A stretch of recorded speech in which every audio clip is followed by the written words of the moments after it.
How you doing? I'm doing great, Nick. How are you doing? Good to see you.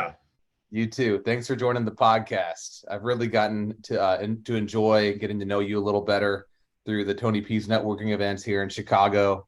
I know you are your focus guy, so I thought you were great for this podcast.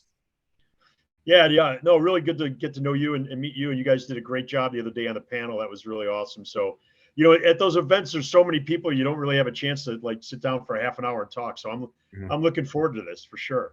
Yeah. This is a podcast about motivation, work styles, work ethic, the things that make us all want to get up and go to work, right?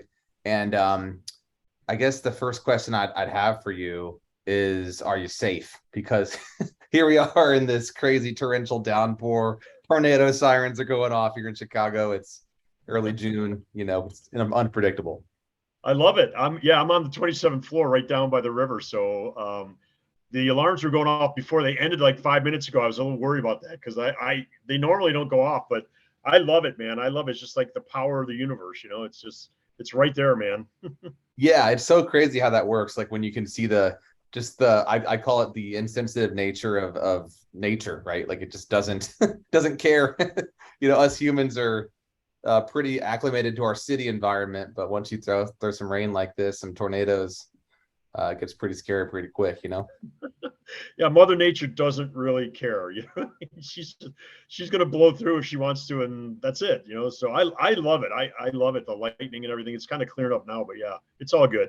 Cool. Yeah, so I want to get into some of your past. You told me some amazing stories about real estate, about fighter jets, and we can get into that maybe toward the end. But let's talk about right now. Okay, you're a focus guy, certified with Napoleon Hill. That's the author of Think and Grow Rich. Would love to hear more about what you're doing right now, how you're branding you and your business, your networking group. Maybe just give me an elevator pitch. Yeah, so I brand myself as your focus guy. I was a commercial real estate guy, a banker. I owned a bunch of buildings, and all through the last 20, 30 years, the Think and Grow Rich stuff has just been the foundation. I had the benefit of working with Bob Proctor, who just recently passed away. A lot of people know Bob from The Secret. He was an amazing individual. I put him right up there with Zig Ziglar and Dr. Dyer and Yep. Earl Nightingale and Napoleon Hill. Bob actually worked for Napoleon Hill. So, my direct connection to Napoleon Hill is through Bob Proctor and he passed away, but, these principles are universal and we could talk more about that, but, whether it was in my real estate career or with my relationships, my health, my wellness, these are always the foundation. And so about 5 or 6 years ago, somebody that went through my class who's written a bunch of books said, you got to write your book. You got to write a book. I said, I'm not a writer. I don't know how to write, so she just kept on me. And so finally I just got it back from the printer. It's just a small little read, and I'll be more than happy to send you a copy. Thank you. But it talks about the things that stop us, and how we can focus on moving beyond our limits just by getting beyond the 5 things that stop us in life. And that comes directly out of my work, with Bob Proctor, with the Napoleon Hill Foundation, and being a certified trainer. And so as far as my courses, I put anywhere from 10 to 20 people in a room. We get together for 8 weeks in a row, and we go through the principles of success. It's a Zoom call, and once a month I kick one off. There's one coming up in July. We just got done with the one from April. So yeah, and the other thing is, Nick, it keeps me sharp. It keeps my saw sharp because I can't facilitate a conversation about good decision making or being persistent or having faith. All those concepts if I'm not playing full out myself. So one of the benefits is I get to keep these principles alive in my life, and it makes all the difference in the world. Sure. I love the idea of unstoppable you. Can you pull the book out again? Yeah. Okay. Move beyond your limits. So that book is specifically talking about the things that stop us, right? Yeah. Yeah. You can see it's less than 50 pages. It's just 5 chapters. So it talks about, the things. It's funny because Napoleon Hill put this in at the end of his book, Think and Grow Rich. And it's one of the things that people say when they come out of the class. They get beyond these things that stop us. And I'll go over them real quickly with you. The first chapter is called Fear. Napoleon Hill talks about the 7 human fears, right? And how they stop us, right? Because they're so deeply rooted. And when you're aware of that and you know where they come from, you can deal with them, and I remember Bob used to say, Bob Proctor used to say, the definition of courage is acting in the face of your fear. It's not the absence of fear. It's recognizing your fear, being aware of it, and being to move beyond it. And so without fear, there is no opportunity for courage. So that's the first chapter. The second chapter is doubt. Why we doubt we can do what we can do. We see other people doing what we want to do, buying properties or raising money or whatever, having a family, whatever it is. However, when we look at ourselves in the mirror, we doubt ourselves. And there's a real easy way to get beyond that. So that's the second chapter. The third chapter is confusion, just not knowing what to do, and not knowing what to do when you don't know what to do. So in that chapter, we talk about the source of confusion and how to get beyond that so that it no longer stops you. The fourth chapter is indecision, which is one of the principles. The seventh principle of Think and Grow Rich is actually decision. And Napoleon Hill says it's the mastery of procrastination. So if you find yourself procrastinating anywhere in your life, it's just because you haven't built a big enough desire and made a desire-based decision. So that's another one to get over. It's going to happen.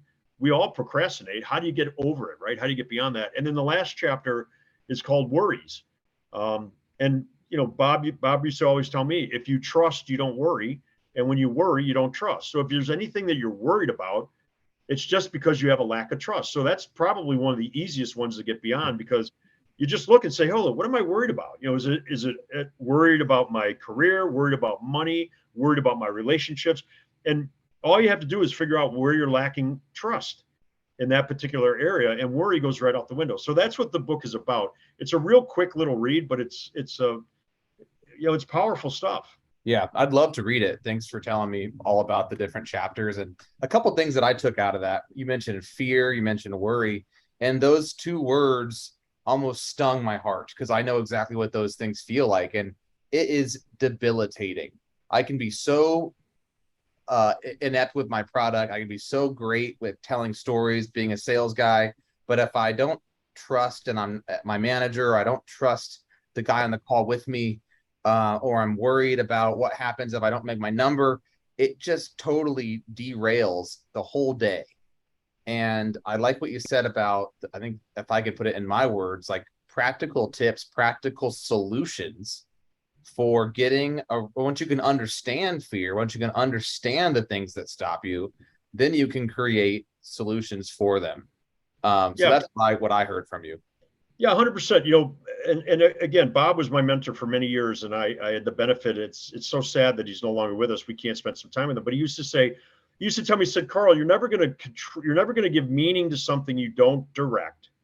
You can't direct something you don't control, and you'll never control something you're unaware of. So it really starts with awareness, which is what this book is about, and what the book Think and Grow Rich is about. It's really elevating people's level of awareness around the things that stop us, because once you understand and you're aware of your fears, then you can deal with them, right? Then you can move beyond them. When you understand what you're worried about, then you can start to control and direct it.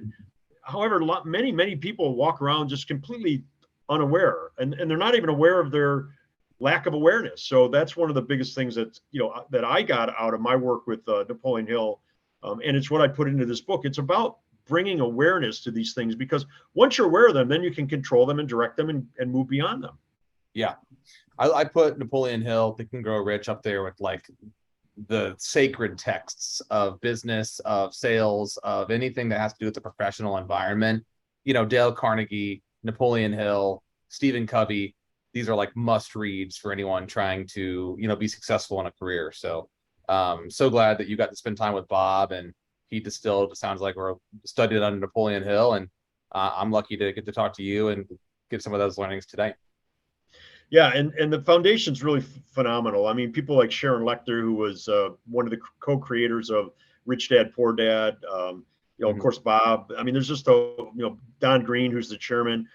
He knew Napoleon Hill personally as well. Worked with Napoleon Hill and Earl Nightingale. Bob was the president of Nightingale Coning, which Earl Nightingale started. So yeah, just very fortunate to be surrounded by some great mentors and some great minds, really. And so. And the book is phenomenal. It's it's one of the, I read from it every day. I've memorized parts of it. The course I teach is directly out of that. It took me about a year and a half to get certified with the foundation to train. So it's just great stuff, it may not be for everybody. What I mean? If you want, it is a blueprint. And for sure, if you want a great read, these principles are universal. It was originally published in 1927 and then again 1928 and then again in 1937. But these principles go way back. I mean, they go back to, ancient texts, Marcus Aurelius, Buddha, Descartes. I mean, they all talked about this stuff, about visualizing, right? Thinking about what you think about, creating your own reality. And that's really what this book is about. And it's just, I was very fortunate to really absorb it. Yeah, I'm picking up what you're putting down. I mean, when it comes to visualizing it, when it comes to Marcus Aurelius, this is nothing new, right? Us humans have been studying this stuff for thousands of years, and I'm reinvigorated to want to go out and read Think and Grow Rich again, just to remember it. I remember my first day in Chicago. I hit the beach. I'm living at Wrightwood and Clark. I mean, my work started on Monday. I got here on a Thursday night. Friday was a sunny day. I go to the beach and I opened that book and it was like, whoa. It was so interesting that it was written in the 1920s, but all those things just made sense even in that day in 2012. And it was like unlike anything I've ever read. So do you remember who gave it to you? It was a tattered and torn book. It was definitely someone that was a mentor of mine, but I'm not recalling who it was. Yeah. It's ageless. It really is. And, if you took out the references to people like Edison and Ford and some of the other things, you think it was written 10 years ago. And, it's so funny. I never knew Napoleon Hill. He died in 1970. But I've had many conversations with Bob and Don Green, who runs the foundation. He's the chairman of the foundation. And I said, I remember saying, man, he was so far ahead of his time. And he was talking about neuroscience and he was talking about energy work and all these other things, mind, body, and business. And it's funny because Don Green said, well, Carl, he goes, if you hung around with the people he hung around with, they were pretty smart people, and they were thinking, they were way ahead of the curve. Edison, Ford, Tesla. I mean, those were his contemporaries. He knew those people. He interviewed those people. And that made total sense to me. It's like, no wonder, he had such wisdom because he was surrounded by, hundreds of people that were just brilliant people of the day. And, that's where he picked it up. And a lot of people don't realize that's the whole book came out of those interviews. I mean, he took 20 years interviewing hundreds and hundreds of people and just asking them the same question. What's your secret to success? And the 13 principles that came out of it are what they told him. And it's funny because a lot of people, Nick, think it's about money. The book's about money. But the word money doesn't appear in a single one of the chapters. If you notice that, it's not. It's about wealth in all areas of your life, not just in your money. Yeah. Even a couple of minutes ago, you said it. Whether it's your health or your career, not everyone's striving to be a millionaire. Some people just want to have a rich life. To them might be something different, and that's okay. That can coexist. One of the things I wanted to ask you about was networking. So. That's what you're doing now. You're a writer. You're someone who's definitely a people person, I'd say. What is the value of business to business networking to you? Yeah, well, right out of the book, the 12th chapter, I think it's the 12th chapter, it might be the 11th chapter. I should know that. Depends which book you have. It's The Power of the Mastermind, right? And Napoleon Hill talks about that. He talks about, when two or more people are working harmoniously towards a common goal, you can move mountains. And that's what networking is to me. It's going out there, meeting people. And, I read another great book. Oh gosh, I can't think of the name of it right now, but I met the author at an event and he said he's made millions of dollars just by introducing himself. And his whole secret is his name is Charlie. He'll just walk up to you and just say, hey, my name's Charlie. What's your name? And he said, Moose, he said, you couldn't believe how much money I've earned just by doing that. And that's where a lot of people get scared, right? And they're afraid. They're afraid of being criticized. They're afraid of being judged. And when you're in a networking event, and it's funny because Charlie and I had a drink together at this event. And he said, you know what? He said, I used to be a shy guy. And I'm like, that's kind of funny because you're not shy at all. I saw him introduce himself to 100 people, and 80% of them, if not more, were wanted to meet him. And he said it's that simple thing about just saying, introducing yourself, telling other people your name. It lowers their guard, right? And it makes them feel connected to you. And that, networking is where it happens. People buy from people. People, they have to know, like, and trust you. No one's going to go out on a date with you. They're not going to let you into their house. They're not going to buy from you. They're not going to let you advise you until they know, like, and trust you. And how do you do that? Well, you can do it over Zoom. However, the old school way of just meeting people, being in their energy, being in their presence, being vulnerable, just saying, hi, my name's Nick, or my name's Carl. What's your name? Showing an interest in them. And I think that's what really makes networking valuable, because you're going to do business with those people. They're going to remember you. You know what I mean? And that's why I go to, and you and I both know in Chicago, I mean, you could go to 2 networking events a week. I mean, a day, it's just, there's always opportunities. So, I get out there as much as I can. I enjoy it. I love meeting people and hearing their story, and you never know who you're going to meet. Yeah. Yeah. Thank you for such a well thought out response to that. Cause I think some people, it's like, isn't it obvious? Or they don't really have a direction, right? But there's some proof behind the pudding there. When you say, hi, my name is Nick, it does create a sense of trust and vulnerability. You walk up to someone and you just innocently, and you're not looking to sell them anything. You're not looking to listen to what they have to offer. It's just a human to human connection, and I think that's a really important thing about networking is come to the table, not with expectations. When I go out to these events, I'm not even looking to sell. I'm a sales guy. I'm looking to get to know the person. And if we have a connection, they might know someone that knows someone that could be my buyer. And actually, that's normally how it works. It's funny enough, 10 minutes ago, talking about the value of trust and worry, right? When they trust me, they get me into their dad or their cousin's brother, who's the CEO of the company, right? And they'll do anything to help me because I help them. And that's how I approach it. And I can send 100 different emails and get 0 responses. But if I get one person to refer me, that's a 100% hit rate that they'll respond. Yeah, exactly. And the power of the mastermind is really, you come from a place of giving, right? You're not looking to get anything, because the law of economics, the law of giving, you've got to be willing to give before you're ever going to get.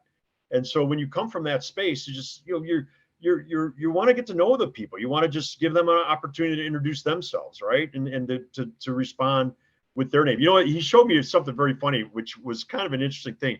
He said, Carl, watch, I'm going to introduce myself differently to 2 people, and I want you to pay attention to the response. When he said, hi, my name's Charlie, they responded with their first name only.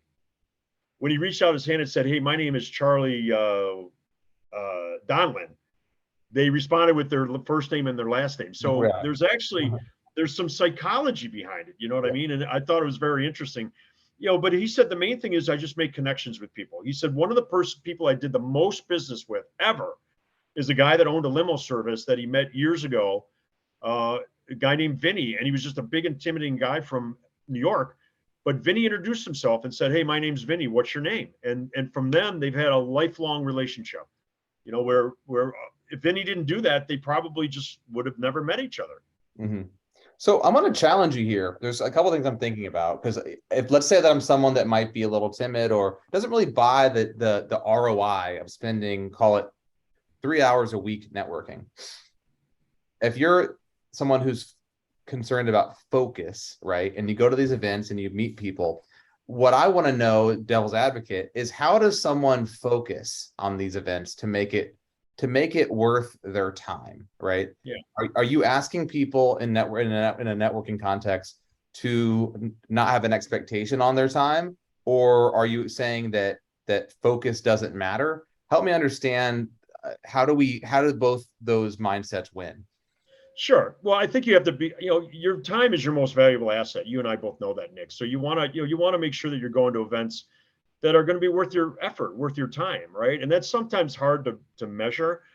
However, with regard to focus, I think the key thing is there to take the focus, off of you, right? Put the focus on the other people. And when you get into the practice of doing that, you really do come from that space of giving, right? You're not looking to get anything, you're looking to give. And you don't know what it is you're going to give. It may be a referral, it may be a suggestion. You never know. And when you focus on the other person, the spotlight is off of you so much, and you're able to come from an authentic place, and people pick up on that. People will pick up on that. Yeah. I like what you said there about just you're not even concerned about yourself. It's how can I focus on someone else? And I believe something natural happens there. But one of the things I guess kind of off on a tangent here is that I do have to focus on the rich nature of my spiritual life, of my energy. I have to take care of myself. And if I go to so many networking events, always giving, giving, giving, there is a point where I get exhausted. And I think that that's okay and fair to tell it to anyone, don't burn yourself out networking. I think that's a really fair thing to say.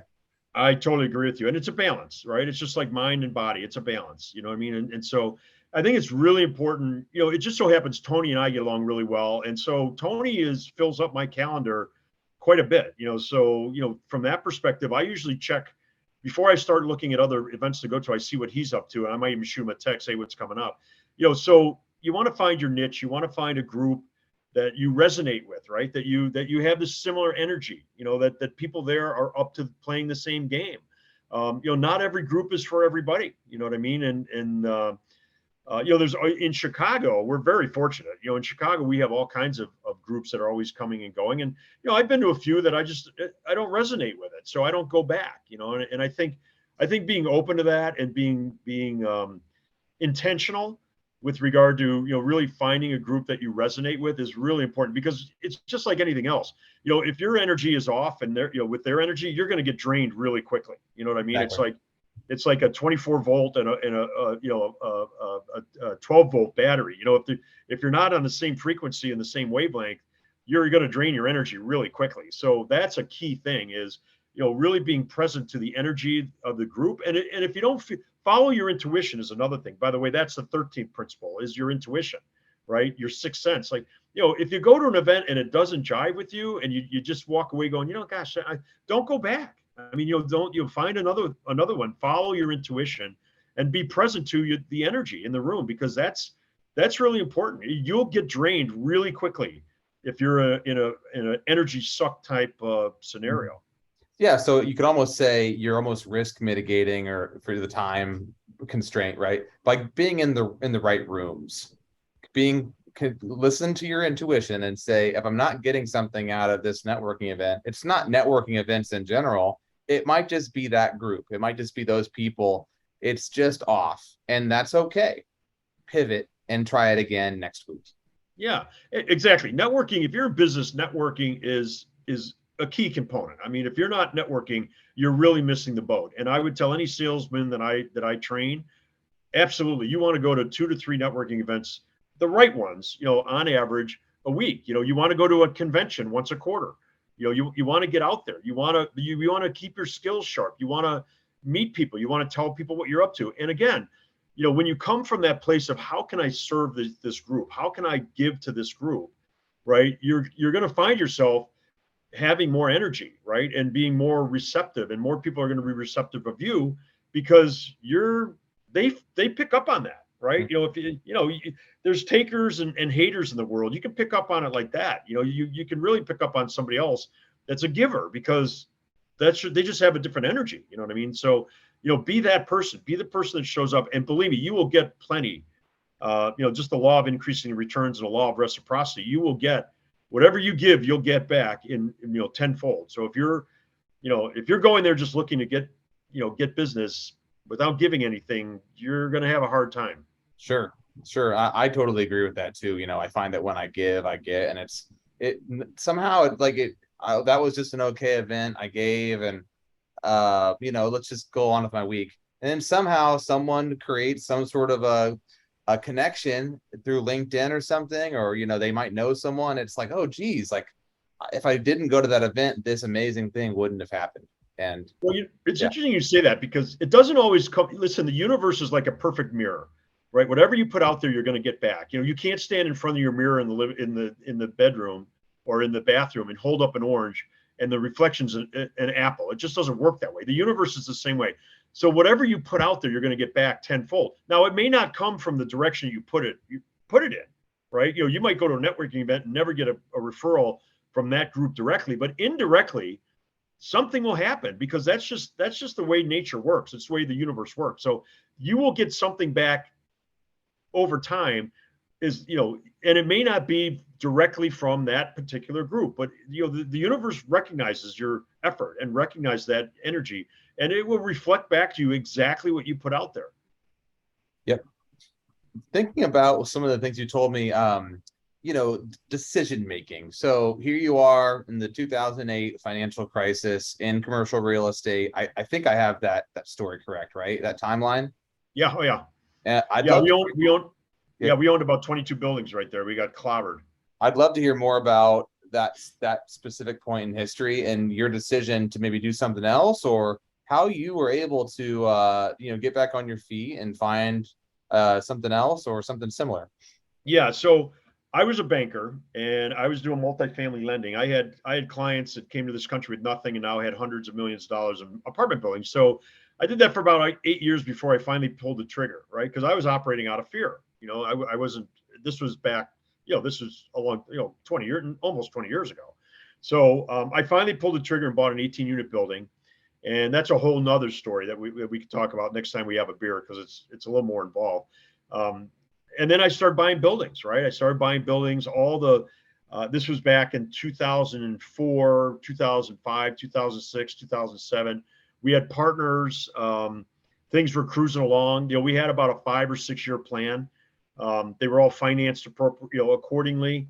We were over leveraged because they were literally throwing money at you. You could walk out of a closing with a building, a 22-unit building, 28-unit building, and a check for $500,000. I mean, it was just crazy, and so that's where things kind of went off the rails. It was almost a perfect storm, Nick. They were, the banks were just lending to people that probably weren't as credit worthy as they could have, should have been. The values were off the table, off the charts, low, in favor of the buyers. The rents were going up, and the appraisers were appraising these buildings for more than they probably were worth. So you were getting loans, even a 75% loan, you had enough money to walk out with closing, because it was just a perfect storm. And so we got caught up in that, and about probably a third of our buildings did okay. A third of our buildings broke even, and about a third of our buildings didn't do okay. And then I had partners, we had partners that went bankrupt. We had one partner that passed away. So, there was just a whole lot of things going on. And, I decided, okay, we're going to liquidate the portfolio. I'm going to take a little time off and then regroup, and I got to be honest with you, if it wasn't for my experience with the Think and Grow Rich technology and working with Bob at that time, I probably wouldn't have come out of it the way that I did, because my mindset had a lot to do with it, and, next time I approach, which I'm getting to that point now, to buy buildings again, I'm going to approach it from a different perspective and okay. learn from the lessons, because that's really all you can do. You can just learn from your mistakes. I'm not going to dwell on them. I'm not going to say, oh, real estate's bad and I'll never do it again. No, that's not an abundant way of thinking. You just, you have to learn from your mistakes. But yeah, that was an experience. I mean, we went right through the hurricane, right through 2008, 2009. It was crazy. It was a little crazy times. Good for you. So basically you were you had so much of your assets in these buildings. Effectively, the market dropped, they were worth less, and you were upside down. You couldn't create the revenue. I don't know a whole lot about commercial real estate. You couldn't create the benefit that those liabilities were having on your books. Yeah, so exactly right. I mean, we pretty much were all in, and part of the problem was the banks they weren't taking on new customers. And one of our banks just stopped lending on apartment buildings. So when our loans came due, we were our rental payments were on time. We were, we never missed a payment. We always made our payments. Mm-hmm. There were a couple of banks that just said, I'm sorry, your loan is due and we're not going to refinance it because we're out of that business. We're no longer doing multifamily. And then we'd go to another bank and say, well, we got this building. It's performing. We're performing. We've been making our payments. We want to take a loan out with you. And they're saying, I'm sorry, we're not taking new clients. We're not taking on new customers. So we were between a rock and a hard place. Our current lender wasn't going to refinance and was calling the loan due, not because of non-performance, just because they wanted to get it off their books. Sure. And then new banks weren't taking on new customers. So we couldn't find any way. We had to sell the buildings. We had to liquidate the buildings. So that was a big part of it. That was a real big part of it. And, no fault of our own. We just got caught in the situation, Yeah. Thank you for sharing that, being transparent, being vulnerable, right? I mean, people are afraid to talk about that kind of thing, but I can hear it in your language and your consistent use of words.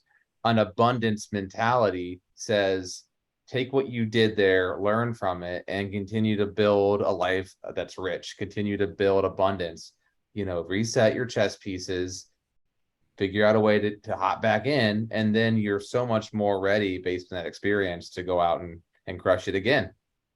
Yeah, and the lessons I learned, Nick, there was no way I was going to learn those lessons from taking a course. There's just no way. I learned those lessons, and those lessons I'm now teaching to my teenage kids. I mean, and next time I get involved, and I work as a consultant. I mean, I have clients that pay me to make sure they don't make the same mistakes that we made, and that's invaluable. The money comes and goes. The time is your most valuable asset, and the information and knowledge that you gain is invaluable. It just really is. And so the money comes and goes. I mean, and so many people, they have their value, they have their worth tied up in how much money they earn or what they have in the bank. And that is just such a fallacy. That has so little to do with your true value as a person and what you're capable of. And that's really a different mindset. Listen, I know a lot of guys that fell a lot further than I did, and they bounced back. What else are you going to do? Some people, it's like Marshall Fields and Palmer, in downtown Chicago. They, after their buildings burned to the ground and their businesses, they were one of the only two people that said, no, I'm going to rebuild my hotel and I'm going to rebuild my retail store. And look, we remember their names. The people that went away, we don't remember their names, right? And they lost everything. The Palmer house, I think, was 2 years old when the fire came through. It burned to the ground. And so they're no different than we are. It's just about being persistent. It's about, figuring out what you want and going for it, and not, the physical trappings of the world are should be the least of your concerns. And again, I'm not saying don't be comfortable. I'm not saying that at all. Don't have goals. That's not what I'm saying. What I'm saying is that some people get so wrapped up in it that they don't value other areas of their life. And I learned a long time ago that that's not for me. Yeah. I agree with you on a whole lot of that. Just this idea of it comes and goes. What you're capable of a person isn't exactly correlated to what's in your bank account, right? That's if you're talking about cash versus assets out there, right? You can almost look at your family as an asset, right? If you're someone that is poor with your family, if you know what I mean by that, you might have all the money in the world, but you don't see your kids but once every couple of months, right? There's just so many different ways of looking at it. And I think us as Americans, us as our society, we really weight heavily that the notion of cash, of the notion of salary, of commission, all these things. And it's important to take a step back and say, what really matters to me, Yeah, and that stuff's important. I mean, don't get me wrong. I mean, we all have a certain level of comfort, right? And that's directly related to what you earn, and that's there's nothing wrong with that. My point is that, like anything, if it becomes dysfunctional, and that's all you value yourself is how much money I earn or how much I have in the bank. I just think there's more to it. I mean, how many people do we know have incredible, wealth? I mean, they have everything they want from a physical standpoint or from a material standpoint, but they're morally corrupt, or their family life is terrible, or spiritually they're in the dumps. So there's no balance there, and that the key is balancing it out. And I think a lot of people, they really gauge their net worth based, or their personal worth and value based on what they have in the bank or how much they earn. And again, there's absolutely nothing wrong with being ambitious, and saying, I want comfort. I want to earn this amount of money for these reasons. There's nothing wrong with that as long as it's functional and you're in balance with everything else that's going on. Yeah, I know I certainly have done a lot of soul searching around that, because I'm someone that wants to be wealthy financially. I want to go out and say the big deal. I want to get a big chunk. I want to sell the whale, right? And I don't think there's anything wrong with wanting to own this house that I live in and, drive a nice car. I think of that as a certain type of abundance, right? And it begets more abundance in other parts of my life. And I just try to keep it in check and make sure that I'm being sincere about those things. Yeah, and Bob always used to say, whatever you do, we trade our time for whatever it is we're doing, right? And he always used to tell me, we give up things of lesser value for things of higher value. So if you're valuing money higher, and I'm not talking to you, Nick, I'm just talking in general. If you're valuing money, if someone values money more than they do a relationship with their kids, or they value money more than they, living a long, healthy life, or they value money more than being a nice person, then they're gonna live a certain type of life. You know what I mean? And so, money, it's a balance like everything else. And the other thing Bob used to say, he'd say, the more you make, the more you should spend, because money, you're like a conduit, you're like a tube. The more you spend, the more will come to you. And it's true. The more money I spend, it's like a flow. You know what I mean? And that's a mindset. The more you spend, the more you give, the more you participate in the economy, the greater your economy becomes. Because if you blog up one end of the tube, nothing can go in the other end of the tube, right? And that's where a lot of people get messed up as well. They just hoard it, and they don't let it flow, and then nothing. Eventually, it stops the circulation all the way around. So, money is one of those tricky things, and certainly in Western society for sure. Yeah. I want to start wrapping up, but one of the things I thought about there was my first financial advisor. He was all about saving. And I'm sitting here saying, I know I have a very specific set of skills. If I activate those skills and that natural passion, I can always make more money. And what you just said about spending is, I mean, I'll go out I'll go out for the night and I'll meet a lot of people and I'm happy to buy someone a drink and talk to them for a second. Those are connections that I take with me that night. I'm not afraid of spending $12 on a drink to get to know someone, and that's completely opposite of what I was told when I was 23. Oh, you got to save it and, keep 3 months of income and, only buy Chipotle once a week. And, you're not allowed to have that $4 latte. It's like, I like that latte, and that coffee makes me happy to go to work. So you can kind of feel my frustration with that mindset. No, and savings has a place. Savings has a place. It's what I'm talking about is the flow of that. It's so funny. I went to an event the other night. You ready for this? I went to an event. I don't think you were there. You were at the Tony P event, but you weren't at the event the next night with Dave, were you? No, I wasn't at the Dave event. No. Okay, so it ends up that I bought a bunch of drinks at Tony P's event, right? I think my bill was $100 or whatever. I didn't care. Who cares, right? And the next night I won a $250 bottle service. So that's just a perfect example, like not caring about paying the bill. A couple of people walked up, oh, let me buy you a drink. It's no big deal, right? And so literally the next day, the universe rewarded me 2.5x. I won a $250 bottle service to a restaurant. And I'm clear that if I was, stressing about the $100 that I spent the night before, there's no way I would have won that. Yeah. The $250, right? And so that's the way it works. I agree with what you're saying about patterns in the universe and the energy. Not everyone sees it like that, but I certainly do. Okay, so everyone I bring on, I ask a specific question. I want to hear if you have ever had security clearance at a Air Force base and why. You ask everybody that? That's so funny. I ask a specific question to specific people, and I'm asking specifically you. So there's a little bit of a funny story that you don't know this, but I'm a student pilot. So when you become a student pilot, you have to get a certain clearance through the FAA, right? And the FBI and all that kind of stuff. So this was years ago. I owned a manufacturing company. We were making equipment for General Electric, and it was going on their big trailers that have magnets, medical magnets. And this particular chiller had to survive any environment on Earth. And the only place to simulate every environment on Earth is in White Sands Missile Base in New Mexico, right? So that's the only facility that can simulate any environment you could find on Earth. Hottest, coldest, wettest, driest, whatever. They have a chamber there that they put the space shuttle in, they put missiles in, they put planes in.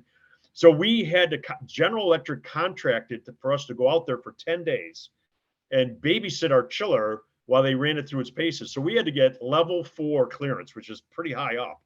And it was a trip. So my partner and I at the time, it was beautiful. All we did was sit outside the thing. If anything went wrong, we had to go in there and tweak it. We literally sat outside in our flip-flops and shorts. We smoked cigars. We drank bourbon in lounge chairs, and we watched them do maneuvers. They were blowing up tanks and all kinds of stuff, like right in front of us. It was absolutely amazing. But yeah, and there were literally signs, Chris, that they briefed us when we went in, and they were dead serious. The guy was a 3-star general that gave us the briefing.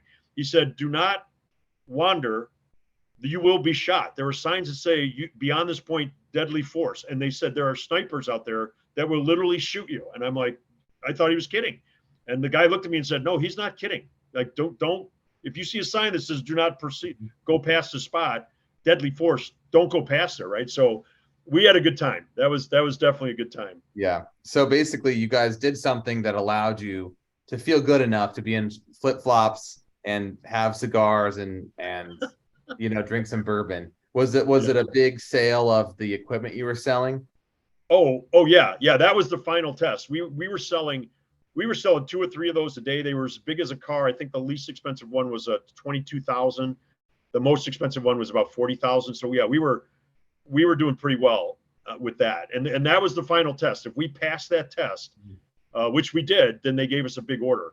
Yeah. So that's aren't too many. That was a big deal, but it was such a great time. And I'm telling you, Nick, every day we would get a bulletin. They would tell us what time, and the F-16s or F-14s or whatever would go. They would practice blowing stuff up, and it was awesome. It was really pretty cool. Yeah, what a great talk about a ping pong table, or you get a 2 weeks vacation.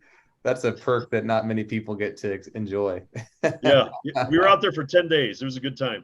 Yeah, kind of going full circle here. We'll wrap up. In that moment, you created some abundance there, right? Like I see you as someone who has had a life, and you continue to have a life full of these amazing experiences and stories, right?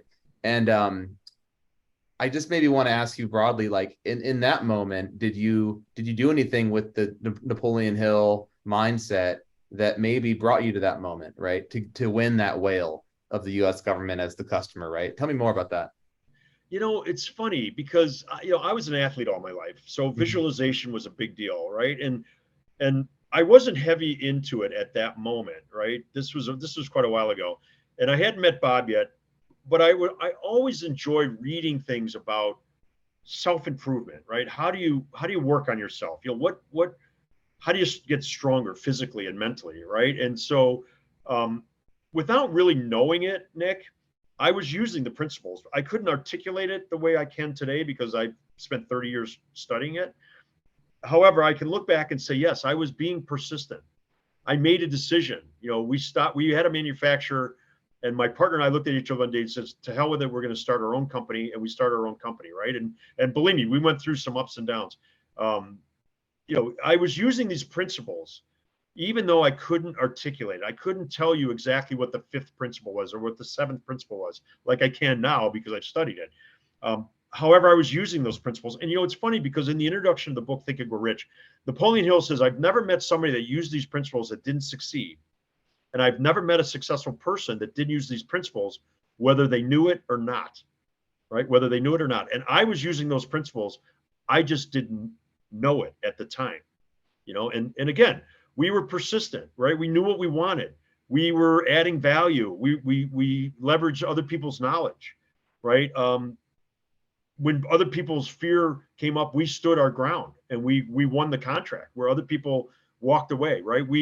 I had a partner and we were pretty good partners. We were yin and yang. So that was our mastermind. We would bounce things, and we would, before a presentation, we'd practice, and we'd say, okay, what are the hot buttons? What do we have to tell this person and that person? And it was a really good experience, and it was just, it was just, a lot of it came out of my athletics, just believing that we were going to win, believing that we were a better team, believing that we could win that. I played hockey, so we used to play one shift at a time. We weren't worried about the game. We weren't worried about the period. It was about one shift at a time. Win the shift. beat them on the shift. If you beat them enough time, the law of averages, you're going to win the period. You're going to win the game. So that's a lot of that came out of my, the training I had as an athlete. Just awesome. Thank you for tying that all together. How can people get in contact with you if they like what they heard today? If they want to learn more about your Focus Guy or the group that you do, tell us more. Yeah, well, I've got a link tree. I don't know if you're familiar with the link tree, but it's real easy. It's just HTTPS, link tree, yourfocusguy.com. It's got all my information. It's got information on the upcoming course. Nick, if anybody that's listening is interested in doing the course, if they, reach out to me and just mention your name, I'll give them a 50% discount on the course. It's an 8-week course. It's great. It goes really quickly. But you can find me on Facebook, everything under Your Focus Guy. That's where you'll find me. Great. Okay. Thank you. And I'll certainly add the book, the link tree to the description of the YouTube page once it gets posted. So thanks so much for coming on, Moose. Means a lot. And I've really certainly enjoyed this conversation. Yep. I appreciate you having me. I look forward to seeing you soon. All right. Talk to you soon at some networking event. Awesome. Until next time. Bye.